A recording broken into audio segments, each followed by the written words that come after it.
Welcome back to the channel, guys, and this video today is going to be well overdue intro to the Integra Type R that we've built for Jamie from Officially Gassed.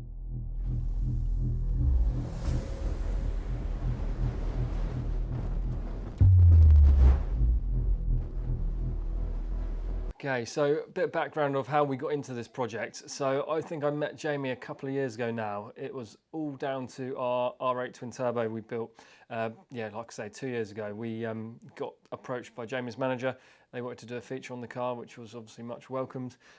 Jamie and I went out in the car, he did his thing. There's a feature now on his YouTube channel, which has obviously been there for a couple of years. So that's how I met him, that's how we got introduced to each other. And from that point on, I think we built a bit of a relationship. He liked us, we liked him, and we decided to work together.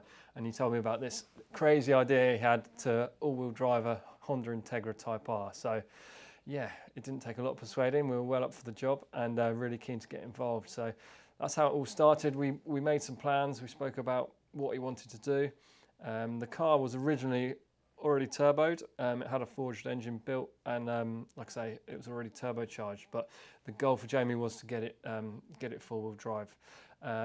So yeah, that was the initial build spec. Was he had some parts, he'd done his research, and we both looked into what else it could entail in terms of fabrication and what we needed to do our side. So yeah, the car came to us probably a year ago now, and the reason for this video is it's one of those projects that's a bit of work in progress. So you're always modifying, you're always finding ways to improve it and to enhance it. From day one, the project was just four-wheel drive it. It soon escalated quite a lot. It soon turned into a full engine build, a bigger turbo, and a sequential gearbox. So that all sort of unravelled over the months and the last year, I guess, since we've been working on it. But yeah, we did stage by stage. The car went out, as with any sort of modified or tuning car or build, it's always, there's always room for improvement. So you make a car faster, put more power for it, and things do break. So we found some little teething problems. Some of the OEM standard parts failed, which we knew, like drive shafts. That was so scary, but nothing broke.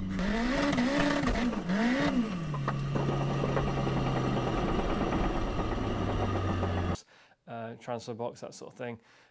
So yeah, as time went on, we've upgraded those parts, and now we're at a really good stage with the car where Jamie's happy with it. It's making loads of power, it's handling really well, and it's actually putting the power down on the surface, which is the important thing, because before it was spinning up wheels and the handling was all over the show. So we've done some modifications to improve that and to make it actually a really good car for testing and doing drag strip stuff. So yeah, over the years it's been really really impressive. So the car's currently running just shy of 800 horsepower, which is pretty impressive for a small little light car. It's been out, it's done a few OG battles now, so if you head over to Jamie's channel as well, have a look. You see the car in action, it's very, very impressive. So yeah, I'm going to hand you over to Josh now, and he's going to talk you through the car in its current state. We will be doing some more work to it over the coming months. I think Jamie's got some more ideas for it, some bigger plans, so stay tuned for that. But as for now, Josh will show you what the car's like. So guys, we're back with the Integra, as you can see. It's been a little while since we've done an update, but we've decided, whilst we've got it in, which is just only in for a little bit of a pre-race prep for an upcoming race, just a little check over, we just decided to do a full rundown on it and basically finalise exactly what has gone on and what is going on with the car, because a lot has changed, or a lot has been upgraded along the way. So as you can see, that's the obvious. As of recently, Jamie's had some carbon wings fitted, look very nice. That's all been done with a bit of paint work it's had in the downtime between races.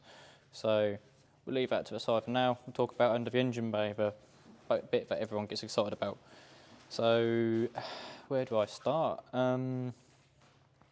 So as a standard engine, this is a K20A2. It is not what comes in a DC5. Normally they come with a K20A.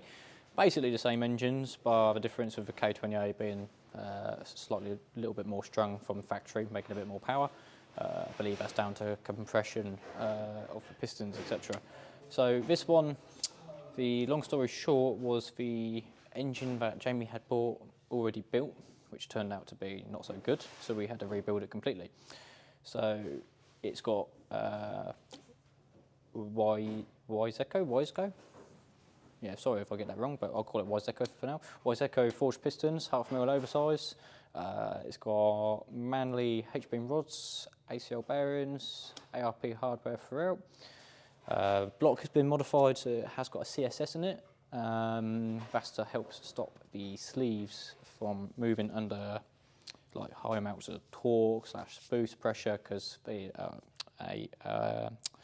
how to explain it? The block is an open deck, so the sleeves have got like no support around the side. So what they do is they machine around the sleeves in a standard block, and then press in a plate that goes around sleeves and fits tightly into the block, and then machine it flat.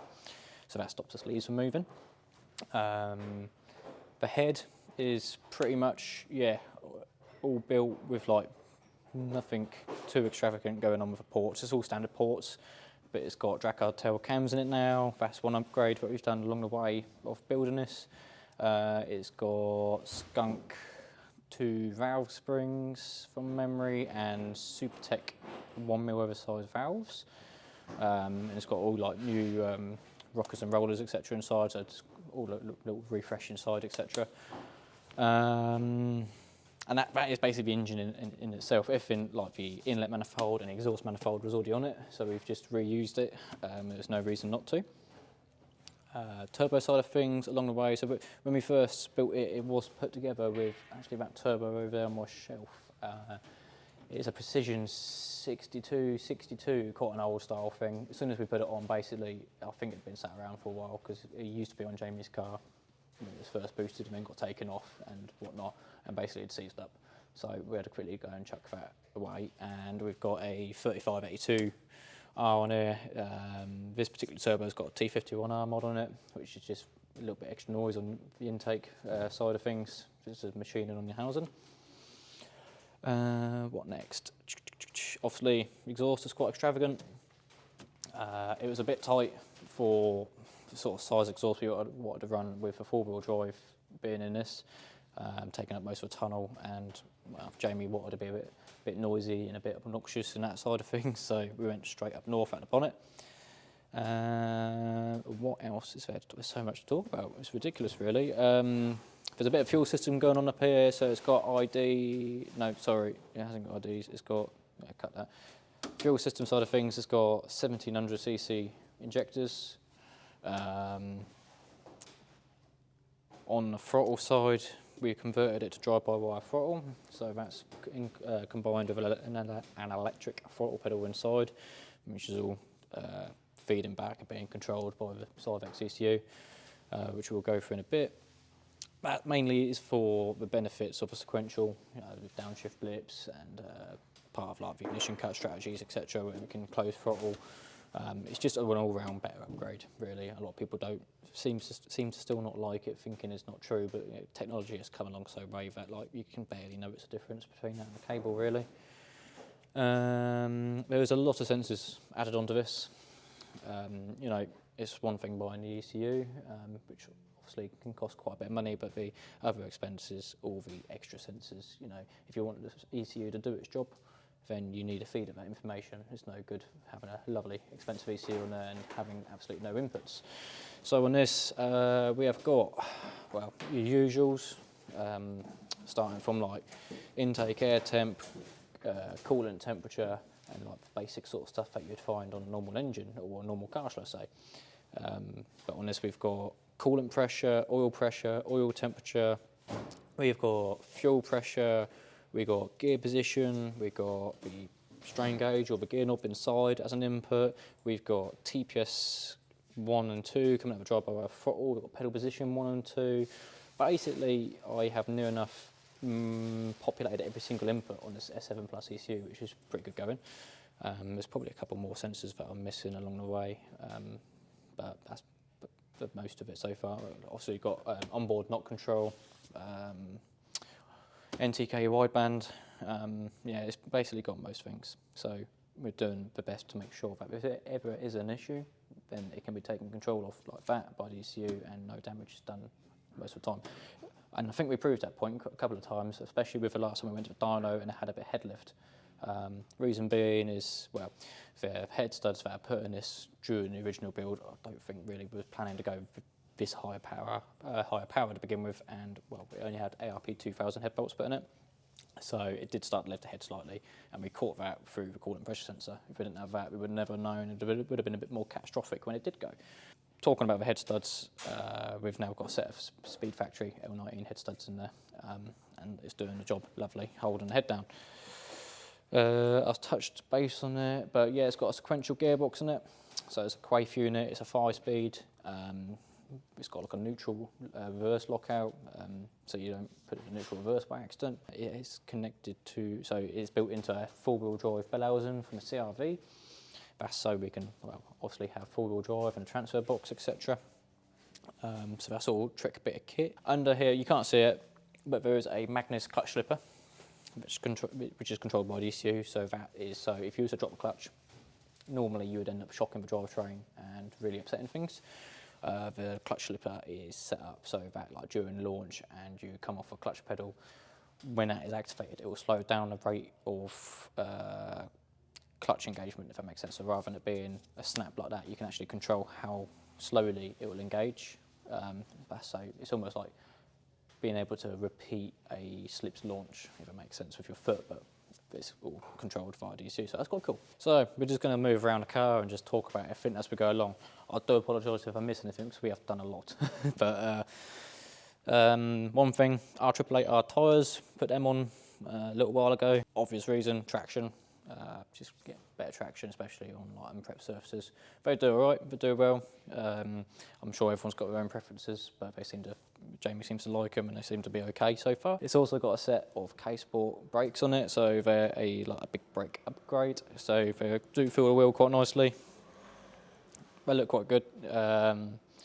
Matching sort of red accents going on with red caliper, so that's quite nice.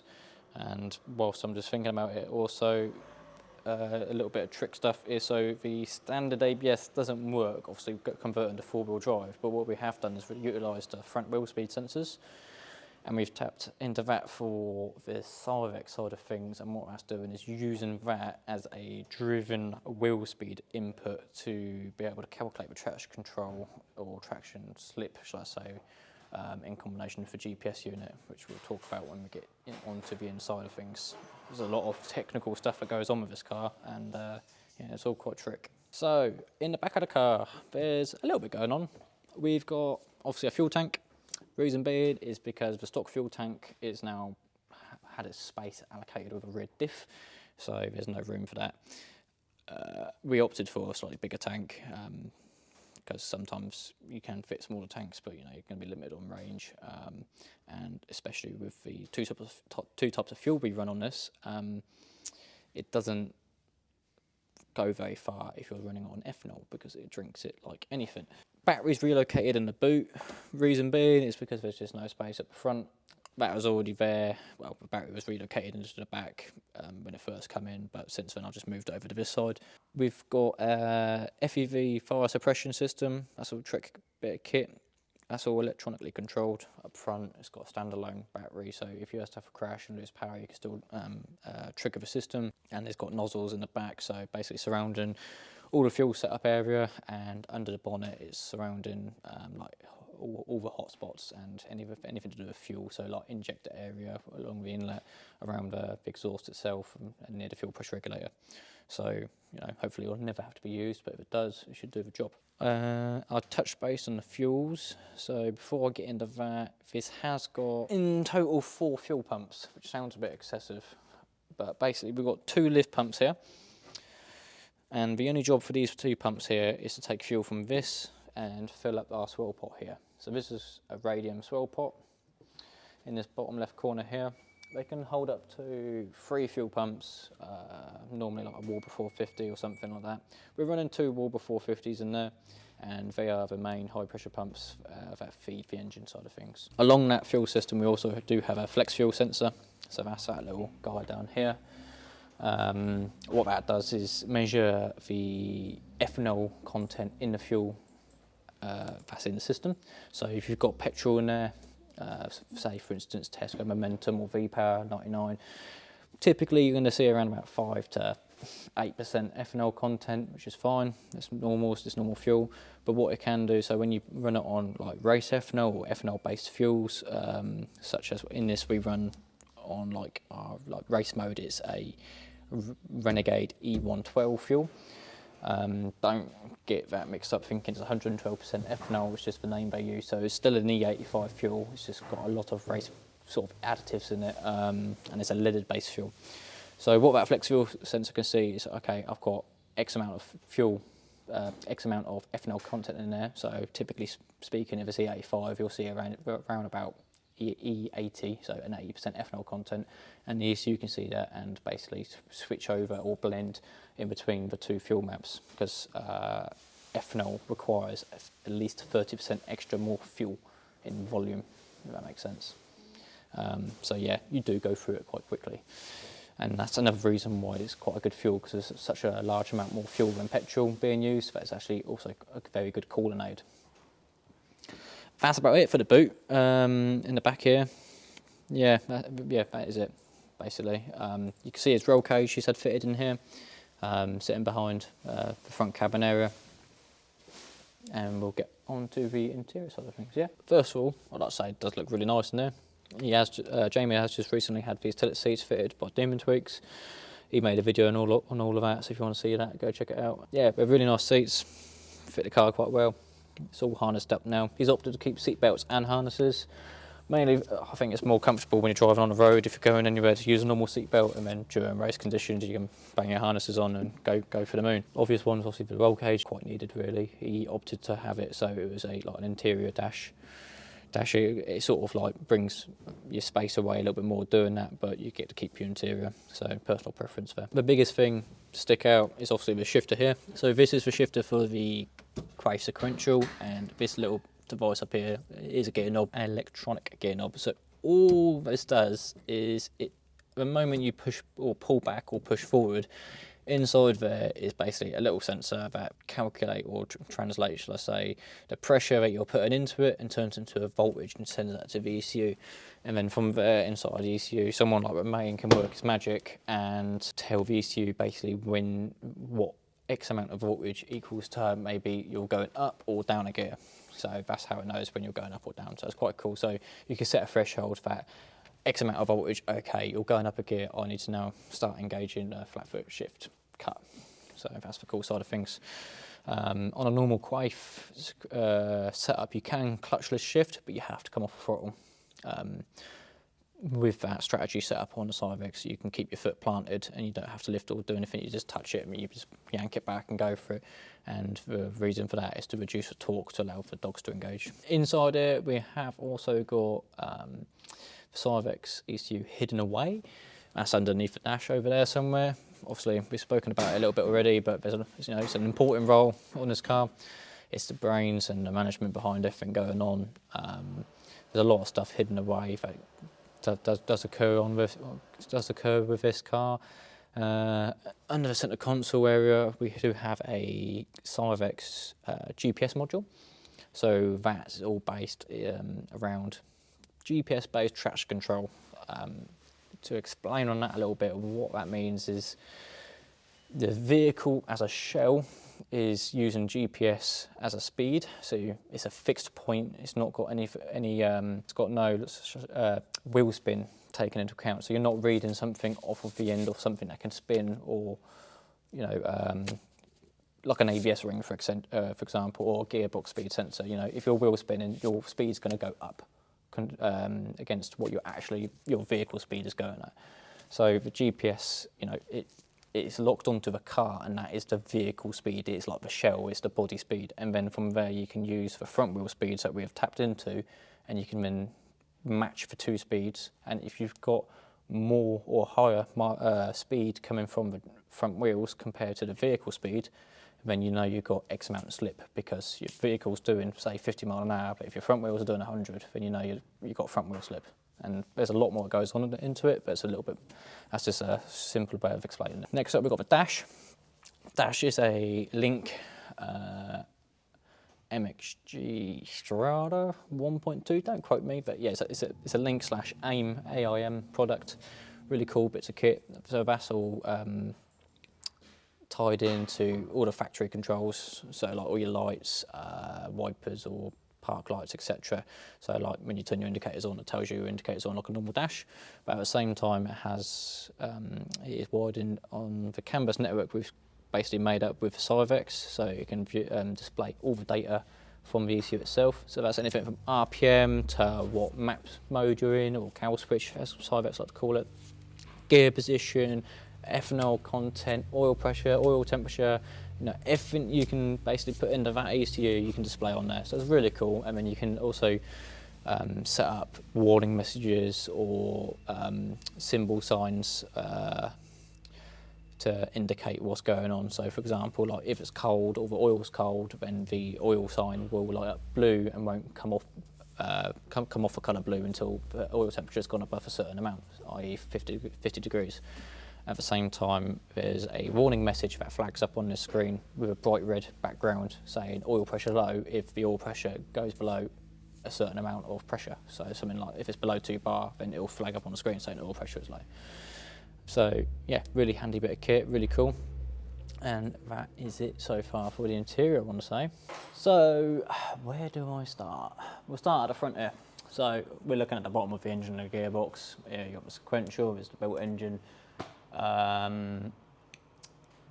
It's got upgraded drive shafts. In one of the earlier videos that Jamie done, I don't even know if it's on one of ours, it might be. The first time he took it out and launched it, he snapped them completely in half, so we had to upgrade them. It was kind of a given, but he wanted to see, no problem. So they're now done. They're, I think from memory, drive shaft shop 1,000 horsepower rated drive shafts. I think they're an American-based company or something like that. So that is that for there. This subframe, this is a different piece. So on the DC5, it does have a full subframe like this, but this particular subframe is out of CRV. Reason being is because we're using CRV-based stuff for the four-wheel drive, like the Bellhausen for the gearbox and the transfer box. It's all CRV-based designs, and so it's got this recess here, basically to allow a transfer box to sit through. Yes, the transfer box is out of it at the moment. We're just checking some stuff over before the race, so no problem there. What else? Yeah, I did have to clearance the bulkhead ever so slight, literally like 4 mil in a slight area to allow the rear engine mount to clear, and that really is the only modification I had to do on that side of things. From there, in one of our videos, or maybe one of Jamie's, normally living here is a fancy, beautiful billet transfer box. That's our drag card tail, billet casing, quaif, straight cut, driven gears from the diff to the input side of a transfer box, and PPG high point gears. It's basically all singing and dancing and should take a pretty good beating. Going on from there, this prop and everything. This prop has been modified this section. This section had to be shortened. Yes, it had to be shortened just to fit the chassis, because originally this prop and viscous come out of a wagon, a Honda wagon or a shuttle. Very sought after parts. Reason being is because the rear diff can take quite a bit of abuse and the viscous works well. So to make all of this fit, basically this is a standard exhaust tunnel, and up to about here, yeah, just here, the exhaust will then come out of the tunnel and go this way. So that's why I've got this room here, but no room normally here. You can see along this point here, it would have normally gone flat. So I had to cut the tunnel out from this point up to there to allow room for the prop to go through. So that's probably one of the biggest modifications, having to cut out the centre of the car and then make a new tunnel. So yeah, that was fun. But yeah, no problem there really. The viscous, we've discussed it a few times, so I won't go through it too much, but basically that allows the four-wheel drive to work, but with a slip between front and rear wheels, if that makes sense. If you want to learn a bit more about it, we have done a video. Yeah, we have done a video on it. So check that out, and I do go into it, and I should be inside this rebuilding it, so I do explain it a little bit better there. From there, we've got, from front to back, new fuel lines. So because of the power was running, the stock fuel lines weren't going to cut it. So we've got dash 8 feed and dash 6 return. That's all going through like a fuel filter on the feed side, and then return and going all through bulkhead fittings, going into the boot and goes back to the fuel tank and swell pipe, etc. At the back here, we've got the wagon rear diff. Believe it or not, that didn't just fit in either. I had to cut part of a spare wheel, excuse me. I had to cut part of a spare wheel well out to allow a back casing to fit, and then basically sort of like build an infill piece to go around it. This bar up here has been welded in place for the top of the diff, so the diff's got something to bolt to.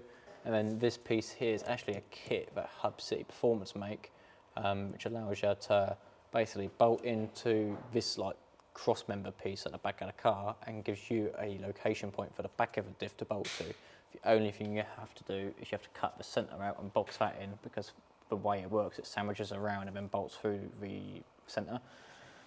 So that was real time saving, to be honest, because once I've put that in and that's given me a fixed point, I can do everything around this piece. So I knew roughly once that's in where the top bar needed to go to mount the top of the diff, and then I knew basically what angles my drive shafts were going to be at, etc.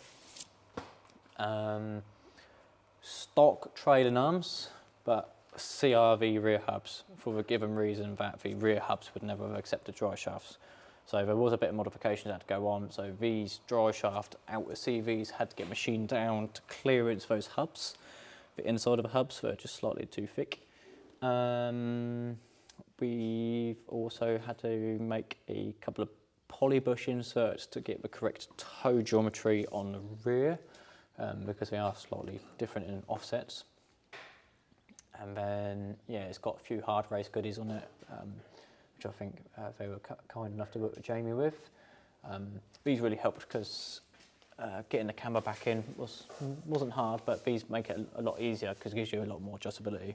So that worked. And that is pretty much it for the underside of the car. There's probably a few things I've missed, but that is it in a given. Taking into account, like, we've gone through it quite quick, but like just that tunnel on its own probably took 3 to 4 days to do on its own. So each thing has taken a lot of time, and a lot of stuff's been changed along the way or upgraded. But that's been a really good project, and well, I speak for myself, but I think I speak for everyone here. We've all really enjoyed seeing it progress and seeing Jamie really enjoying it, and recently, you know, it's doing really well with the races and putting up a bloody good fight. So yeah, maybe keep an eye out. I'm sure there'll be a few more racing videos in the future, and we'll see what happens with the car in the future.